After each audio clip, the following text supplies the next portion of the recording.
What are you doing here? It's still my house. Our house. And what, you just let yourself in? I still have the key. Well, leave it and get out. I've been trying really hard these past several months to give you what you need, to put this shit aside and be the supportive editor so you can do what you need to do.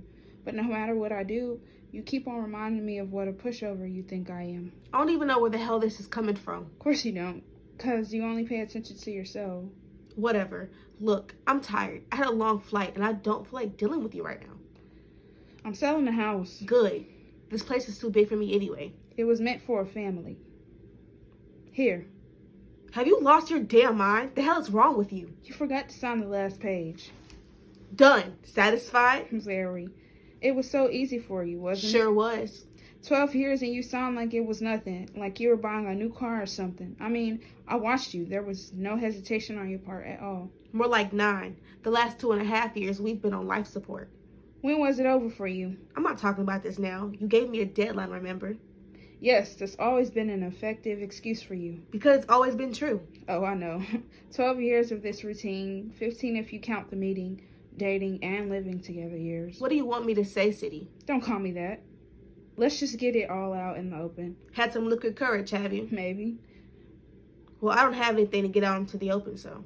Liar. When did you become so cold? I mean, was it the war or all the other awful shit you've seen? Or was it always there? And I was just too blind to see because I loved you so much. I tell you, I love you, and it falls on deaf ears. Did you ever love me, Riley? No. Not the way a wife should love a husband. I guess I knew that all along, deep down.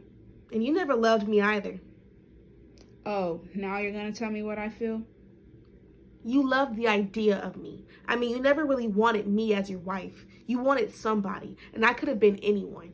What the hell do you think of me that you could say a thing like that? It's true. All those fancy dinner parties and galas with your boss and coworkers were all about showing me off. The dutiful wife who looked good and knew how to keep her mouth shut, except when appropriate, of course.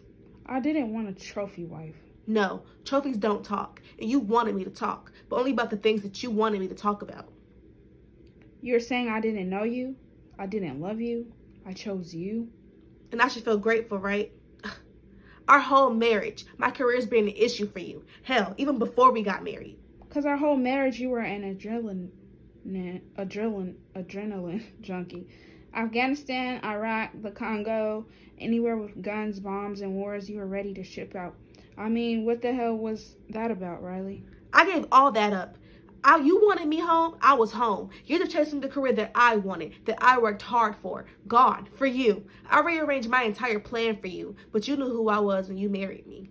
Yeah, a bleeding heart, Toni Morrison, Edward R. Murrow, wannabe riding up on her white horse to save every disenfranchised person there ever was. Exactly. And I wasn't going to stop being who I was because you wanted me to. And I damn sure wasn't going to apologize for being black just because you wanted me to. I never asked you to apologize for being black, for Christ's sakes. Didn't you, though? What the hell are you talking about? Black, white never mattered to me. Right, because you don't see color. Don't do that. Don't treat me like some idiot soundbite from a think piece on race. I'm your husband.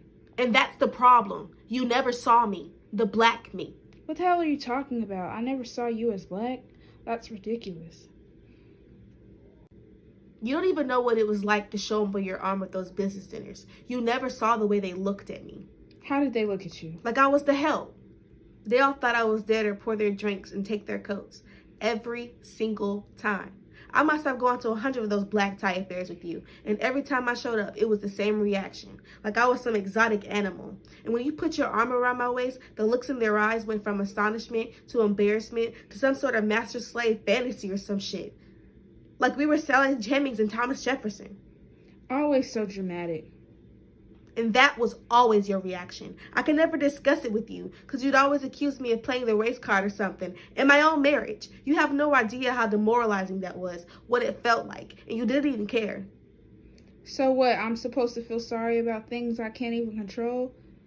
You know, you stand there and accuse me of not accepting your blackness, but now it sounds like the problem is that you wanted me to apologize to you for being white. Don't be stupid. I know who you were from jump. A liberal conservative who loved to make and spend money. I didn't need or want you to apologize for your private school upbringing or your weekends in the Hamptons. I took you, Sydney, and perfectly matched for me and all, exactly as you were. But the moment we got serious, you expected me to change, to become some sort of Stepford wife. It was like all the things you loved about me before were all the things you wanted me to change. Race isn't what broke us, Riley.